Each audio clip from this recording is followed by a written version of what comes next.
મુદ્દા પર મળી આવ્યો છે, વાત કરો.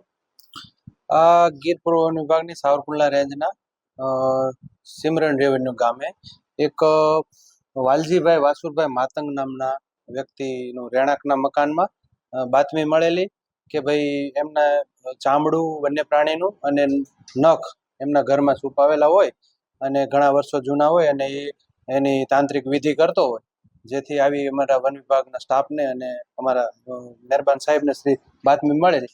સાહેબના સૂચનાથી અમે લોકો એમના ઘરનું સરકારી પંચ રૂબરૂ સર્ચ કરેલું, તો એક વન્ય પ્રાણી કાળિયારનું ચામડું અને એક વન્ય પ્રાણીના નખ બે મળેલા છે.